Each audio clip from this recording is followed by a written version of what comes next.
এই দুনিয়াটা হলো একটা ভাড়া বাড়ির মতো। যখন কোনো ব্যক্তি ভাড়া বাড়িতে ওঠে তখন নিজের মতো করে সাজা। যখন বাড়িওয়ালার নোটিশ আসে, নোটিশ দিয়ে দেয় যে বাড়ি ছেড়ে দিতে হবে, তখন যত সুন্দর করে সাজা না কেন ওইটা আপনাকে ছেড়ে চলে আসতে হবে, কারণ এটা তো আপনার বাড়ি না। তো এই যে দুনিয়া, এই দুনিয়াটা তো আপনার না, এই দুনিয়াটা আপনার না।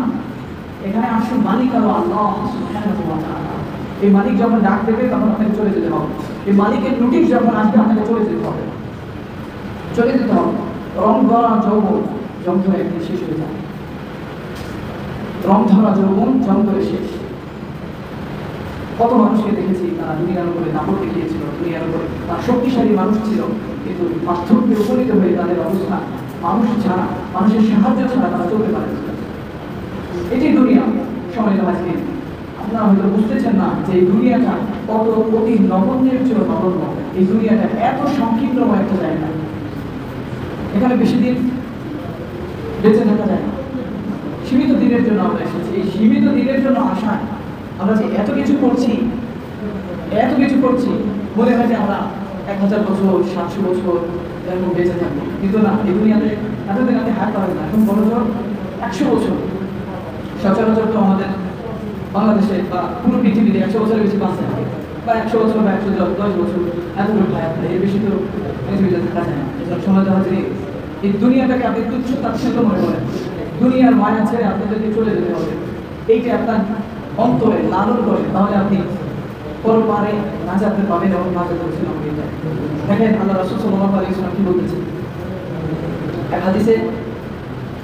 আল্লাহ রাসূল সাল্লাল্লাহু আলাইহি ওয়াসাল্লাম বলতেছেন যে বুদ্ধিমান ওই ব্যক্তি যে ব্যক্তি মৃত্যুর পরের জগতের জন্য কাজ করে।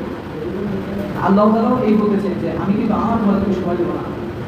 আল্লাহ বলতেছেন ওয়ালা তাত্তাবি'ল হাওয়া ফায়ুদিল্লাকা আন সাবিলিল্লাহ। সূরা ইসরার 26 নম্বর আয়াতে আল্লাহ বলতেছেন ওয়ালা তাত্তাবি'ল হাওয়া ফায়ুদিল্লাকা আন সাবিলিল্লাহ ওয়ালা তাত্তাবি'ল হাওয়া ফায়ুদিল্লাকা আন সাবিলিল্লাহ ওয়ালা তাত্তাবি'ল হাওয়া ফায়ুদিল্লাকা আন সাবিলিল্লাহ। আল্লাহ বলেছেন তোমার মন যা চাচ্ছে করো না,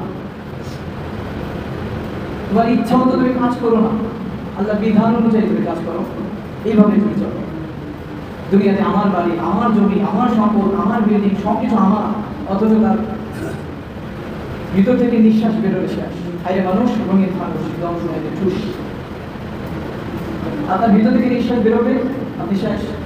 আপনার জায়গা হবে 3.5 হাত মাটি। এর বেশি আপনি কিচ্ছু নিয়ে যেতে পারবেন না। আপনি এই যে দুনিয়াতে বলতেছেন আমার সবকিছু, আমার সবকিছু, আমার সবকিছু, আমার, আপনার কিচ্ছু না।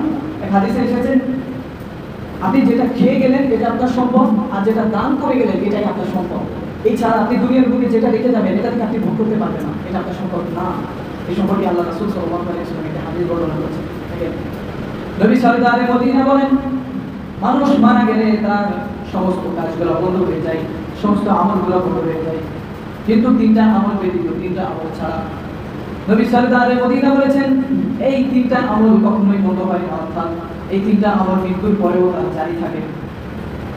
এক নম্বরে হলো সদকায়ে জারিয়া। সদকায়ে জারিয়া তো বোঝেন যে আপনি আল্লাহর রাস্তায় কিছু দান করে গিয়েছেন, বা মসজিদ, মাদ্রাসা, গোরস্থান আছে আমাদের, এই গোরস্থানে আপনি 1% না, 1 পয়েন্ট জায়গা দিয়ে আপনি আমাদের গোরস্থান থেকে সহযোগিতা করেছেন। আপনি কবরে থাকবেন, আপনি কবরে থাকবেন, কিন্তু সদকায়ে জারিয়া। আপনার ছেলে সন্তানের যদি না দোয়া করে, এইটার বিনিময়ে আল্লাহ সুবহানাহু ওয়া তাআলা আপনার আমলনামায় সদকায়ে জারিয়া উঠাই দিতে থাকবে, উঠাই দিতে থাকবে, উঠাই দিতে থাকবে। এইটাই আপনার সম্পদ। আপনি মনে করছেন যে এই জমি রেখে আমি মারা যাব আর এই জমি আমাকে জান্নাতে নিয়ে যাবে, বিষয়টা এমন না। আল্লাহ রাসূল সাল্লাল্লাহু আলাইহি ওয়াসাল্লাম বলেছেন যে ওইটাই আপনার সম্পদ, যেটা আপনি দান করে গেলেন, যেটা আপনি দান করে গেলেন, এটাই আপনার সম্পদ।